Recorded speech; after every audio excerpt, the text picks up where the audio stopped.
Hello, fellow Homo sapiens.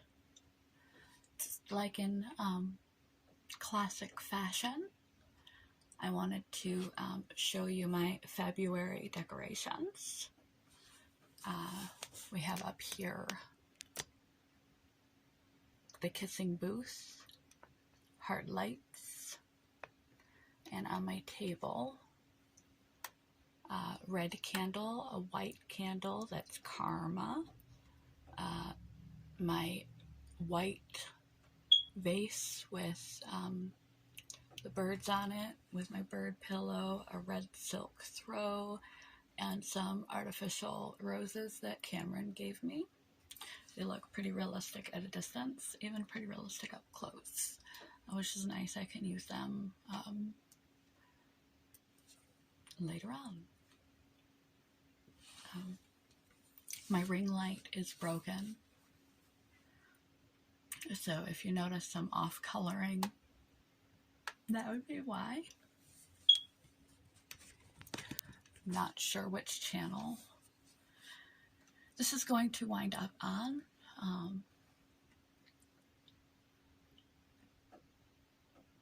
Once upon a time,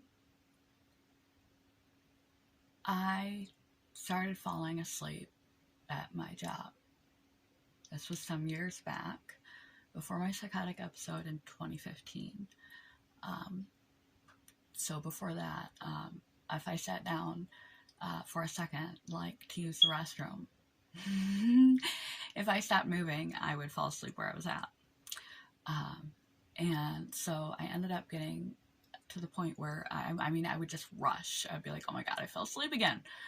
And I would just rush to try and make up for the difference in my work and just try and make up the lost time. This is before I had chronic fatigue or the other physical illnesses. I just had the hereditary hemorrhagic telangiectasia, which doesn't largely interfere with your daily life, because at that point I'd had my lungs fixed. And so most of my POTS-like syndrome had tachycardia, bradycardia, the arrhythmias, the fainting, all of that kind of stuff had been cured when they corrected my arteriovenous malformations, art-to vein malformations, where my heart was pumping backward into my lungs instead of the way it's supposed to be, and the other 4 aneurysms I had in my lungs after I had those 2 surgeries and recovered. It took about 6 months recovery. I was doing all right, and then every time I seem to do all right, something else comes up.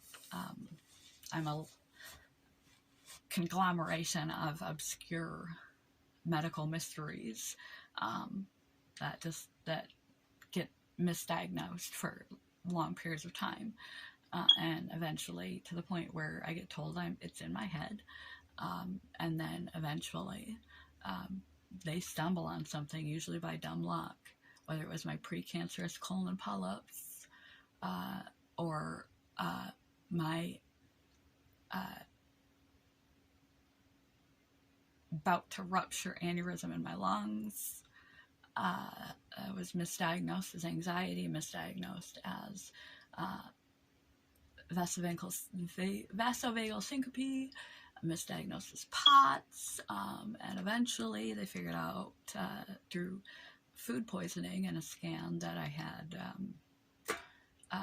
these aneurysms in my lungs. They're rare, they're not common, and through that, the fact that I had multiple ones, they genetic tested me and found out I had HHT. And then that was all set up, and I was like, yay, I got my health back. And then I went through this period where I would just spontaneously fall asleep on the job. And I'm like, I'm so grateful no one's caught me. And I would just work really, really fast because I had it in me, because I felt physically well, to just make up for lost time. Sometimes for 15 minutes, sometimes for a couple hours, I would be asleep somewhere in the building. And it just continued to be a problem until it got to such a problem degree that I had to go see a doctor about it in order to save my job. Just, I'm not just doing this on purpose. It's happening to me. I'm not deciding to take a nap. You know, it got to the point where it was so severe I couldn't cover it up anymore. And in order to save my job, I saw my primary, who referred me to a sleep specialist. A sleep specialist did an overnight test in a sleep lab and said that I asked me how many times I remember waking up in the night, and I told him 4. And he told me I woke up 150 times, and I never once reached deep sleep stage.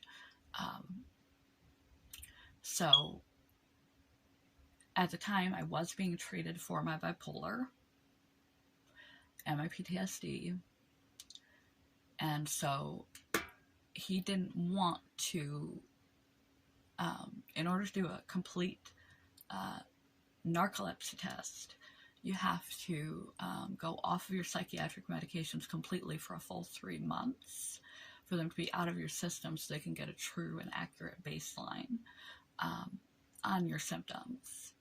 But I worked with a man that had been doing sleep medicine for many, many years. He might have even retired by now. He had been in it so long.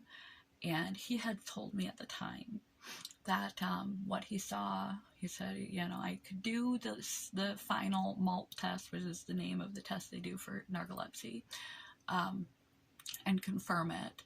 He said, but I've been doing this for a very long time and I have a good idea of what I'm looking at. Just like orange juice is a liquid, but not all liquids are orange juice, narcolepsy is a form of hypersomnia, but not all hypersomnias are narcolepsy. So he said, without further testing to confirm or unconfirm narcolepsy, I'm going to diagnose you with idiopathic hypersomnia. And idiopathic meaning we don't know the origins, hypersomnia, but he said, I believe you have a neurologic hypersomnia disorder. Very well could be narcolepsy, but I'm not going to treat you. I think it would be more of a detriment to your bipolar to take you off of all of your medication suddenly and wean you off of it in order to do the test to confirm it would do you more damage than maybe modifying your bipolar medication to things that would be tweak it a little so that it will be less sedating to you. But because that is not my purview, that's not my specialty, and there's someone who's already caring for you, I would like you to give them, this is my personal cell number, he gave me his personal cell number, and give it to your psychiatrist and explain to him that I would like to work with him, diagnose you with a hypersomnia, and I'd like to work with him to see if we can modify your medication, because he said the severity of your level you're at right now, I think just by taking you off of some sedating medications, we don't need to add any stimulants or narcoleptic type medications to the mix. I think just removing some things that are sedating to you could give you the boost that you need at the point that you're at now, but this condition will follow you through your life and will get worse over life. But I think it's a better, safer measure to not strip you of all your psychiatric meds just to confirm narcolepsy, which you may or may not have. I know you have a hypersomnia disorder, and right now it's at a level of severity where if we just take away some sedating arenas in your life and make sure you're getting good sleep and everything, that we may be able to get this under control for a few years without having to go to that next step. And that is where it was left, because I had one appointment with my psychiatrist, and then I lost my health insurance, and I never went any farther. Other life came up, and I never followed up with this chronic fatigue stuff that's been going on with no answer. In a moment of clarity, I had the flashback of, wait, I've had a sleep disorder before. Hypersomnia means excessive daytime sleepiness. and there are a bunch of different varieties of disorders that fall underneath that, may potentially even be narcolepsy. And so I tried to call them, and they still had my file, but they said they couldn't see me without a doctor's referral because it had been over 4 years. So I kept that in mind, and I just kind of like let it go and put it to the side again because I got sick again. And it was just, it's hard to do medical advocating for yourself and digging for the solutions and things when you're just barely keeping by, keeping yourself, your house clean, your basics are hard when you're sick, let alone being clear-headed and organized and energetic enough to be your own advocate. So I had my third appointment with my new psychiatrist, and I didn't bring any of that up at all, and just described to him the last 3 months since I had seen him. And he basically said that I have a complex case, and he's going to lower my mood stabilizer by a few milligrams, and raise my anti-sleep medication, my narcoleptic type medication, boost that up some. I suggested none of those. I just filled him in. And I don't know how much he raised it to, or how much he dropped the other one. But he also said that he's going to work with a sleep doctor and bring some other heads together onto my case besides just his own, and see what they have to say.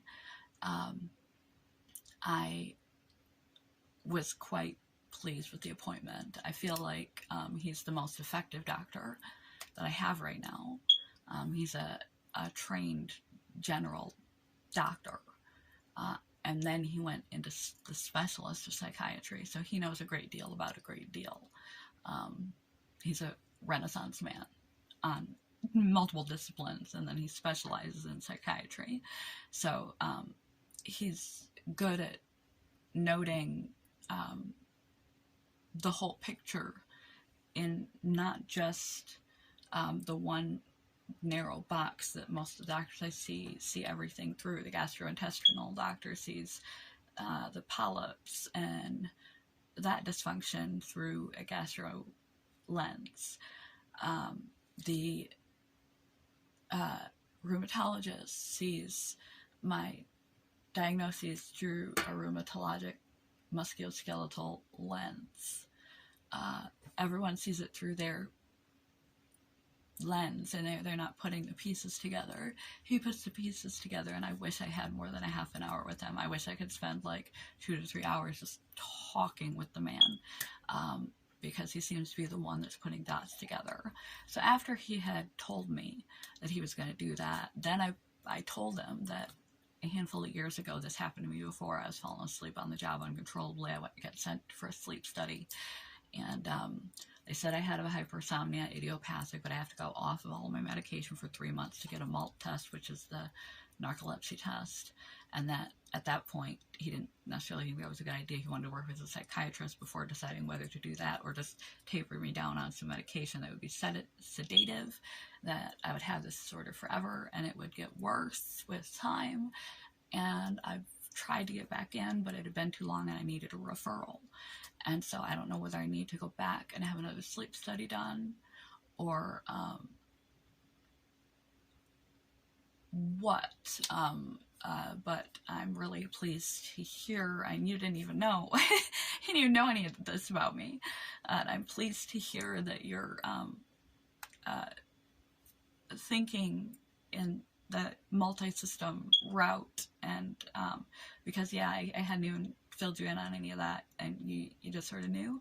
And I saw on a podcast this medication called Provigil with other people. The person actually had Ehlers-Danlos syndrome, but they suffer from fatigue, and Provigil helps them. It's a narcoleptic medication. They might be on it for narcolepsy, but it also helps their fatigue. And he said, actually, what you're already on, if I is more effective. He said that's one route to consider. He said, but what you're already on is more effective for someone with narcolepsy. He said, and I'm basically, medicinally, that's how I'm approaching your case, is I am treating you as if you are a narcoleptic. And I'm going to get together with some other doctors of a variety of disciplines, including a sleep medicine doctor, and see what we should do next. And so some dots are being put together that have been floating out in my medical history for years. And I did have 4 or 5 random uncontrollable sleep episodes, one of which made me late for work last week, and I had to call in. I did not get an occurrence for that one, but I did overtake my medicine accidentally because I'm so brain foggy in the morning that I had to call in again because I was accidentally high on my medication. Next time, I think I'm going to ask for sheets from the pharmacy, so I have to give the pharmacy a call and ask them what the dose changes were to my mood stabilizer and to my anti-sleep medication. And if it's possible, if I could start getting my prescriptions put in the sleeves instead of in the bottles for this coming date, whenever the date of pickup would be.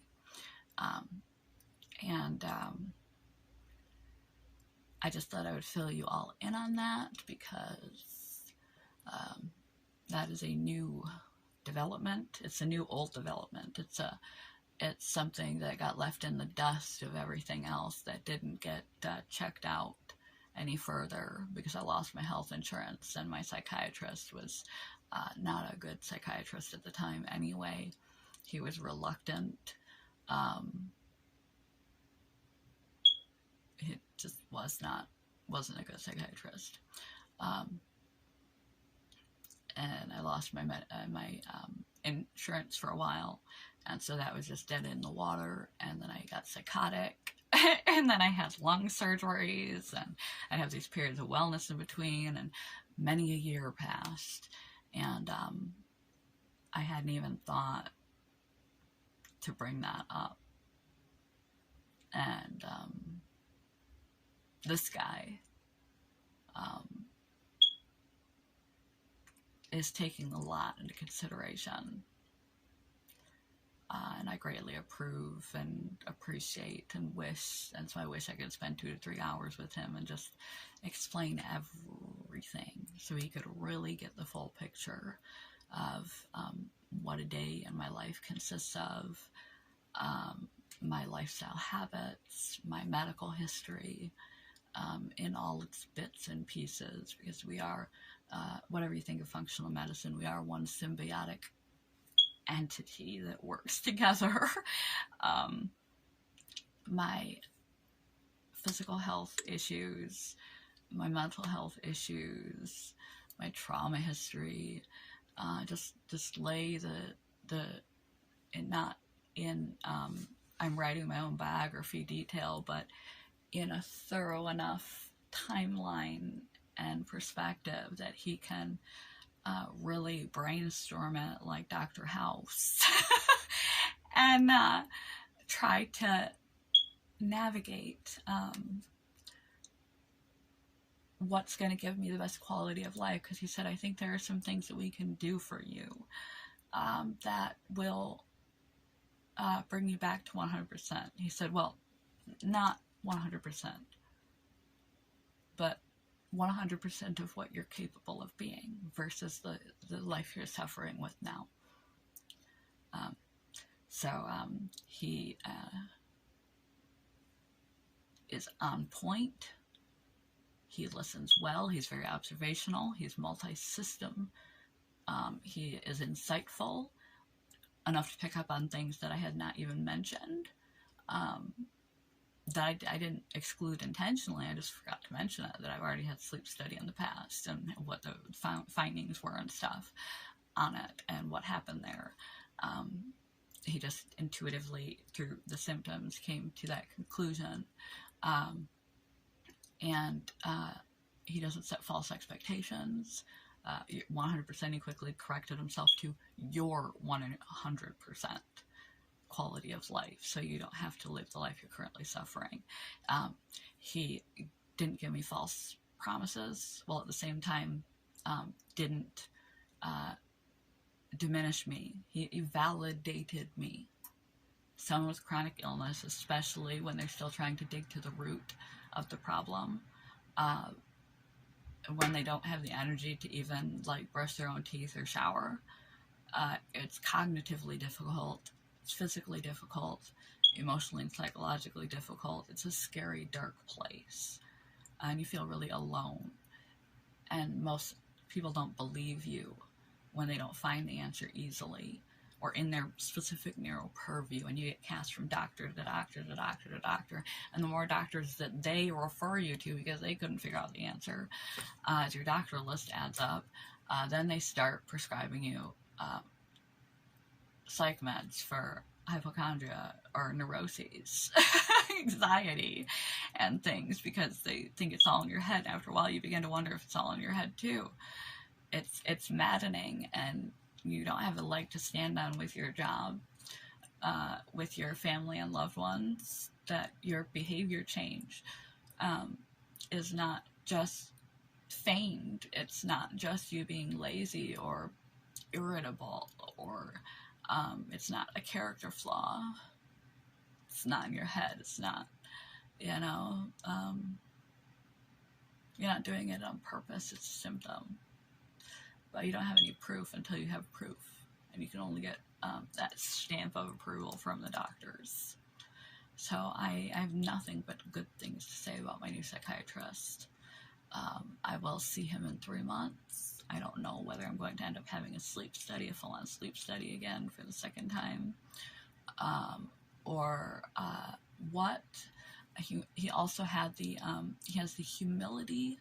I not only does he have his incredible skills as a practitioner, a generalist and a specialist, but he has the humility to defer to other specialists so they can all put their heads together and bounce ideas off of other professionals, despite all of his own intuition and intellect and validation and good quality treatment of me. I'm very pleased. I don't know where it'll lead.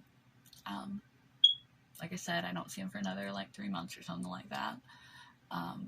I don't know if they're gonna call and schedule me a referral to a sleep specialist, to a sleep study again.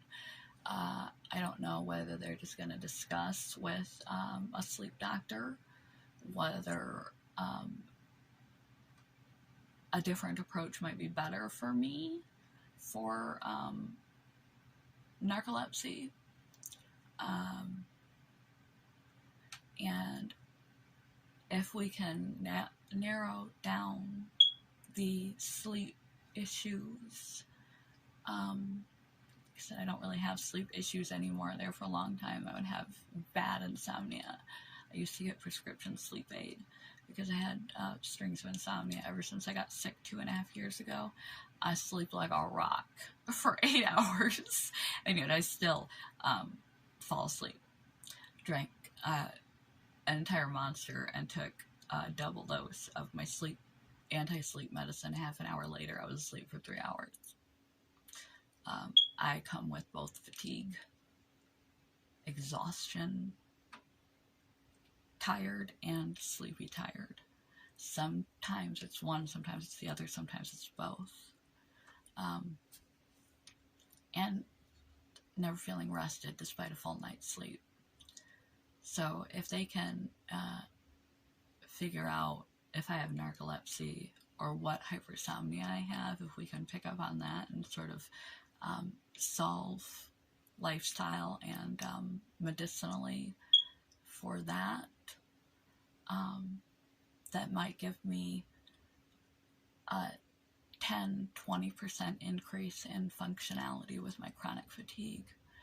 And at this point, when you're, say, at 40% of your normal, my normal is 100% functioning of the person I used to be when I was vital and healthy in between health issues and psychotic episodes of bipolar. In between that, when I am well, at my personal 100%, I would say now I'm functioning at 40%. An extra 20% would make a big difference for me. Going from 40% functional to 60% functional, 20% doesn't sound like much, but 60% would feel like I'd gained superpowers in my capacity to care for myself, manage my life, be more present in my relationships, be more active in my daily life, focus on my job, etc. again.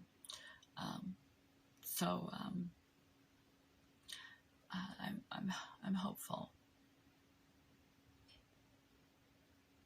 And what time is it now? Oh my gosh, it's already 12:23. I woke up today at 4:30 for some odd reason, in pain, and was able to go back to sleep in about a half an hour. And then I got up at 6:30, and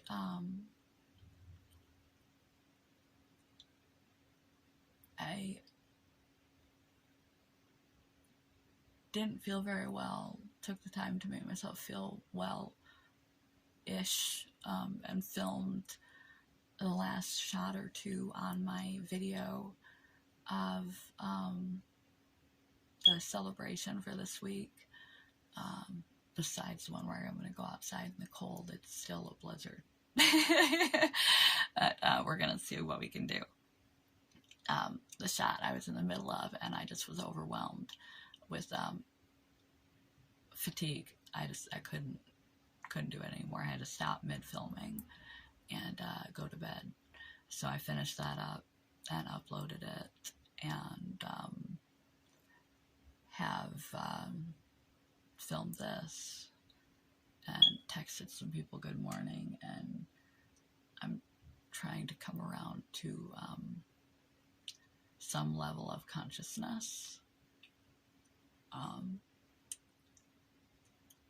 and vitality.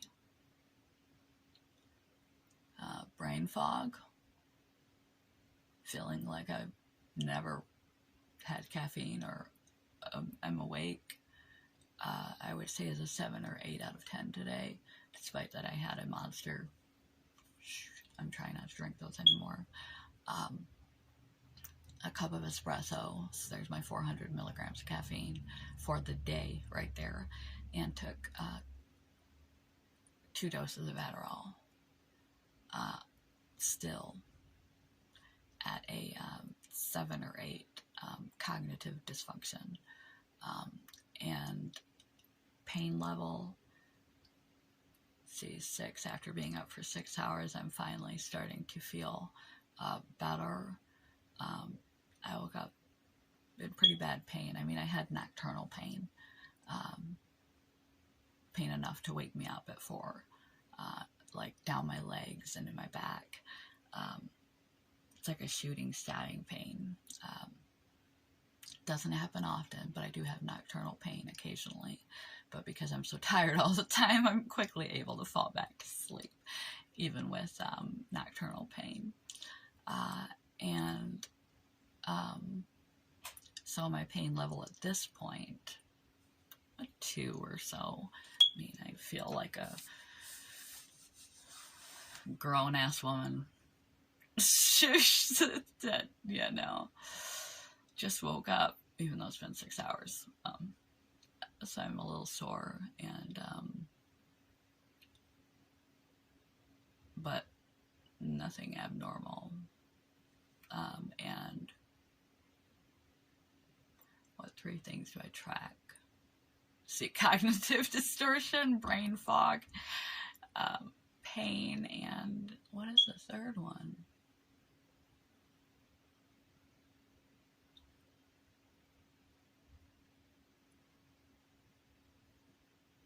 I can't think of the third one I could track, guys.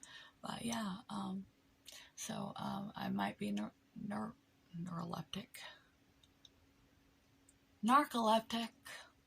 If I'm not, I was already diagnosed as having some variation of that disorder that got lost in the vast medical and mental health history that I have, that is now being brought back to the surface. And if I am diagnosed with a sleep disorder and I'm treated as such, that might give me a boost in my functionality, and that would be a godsend. My psychiatrist is wonderful. I have yet to meet with my new therapist. Sometime next week I'll meet her for the first time. I've been without therapy for like a month, a very trying month. I wish I knew some contact for my psychiatrist, just so that I could say thank you.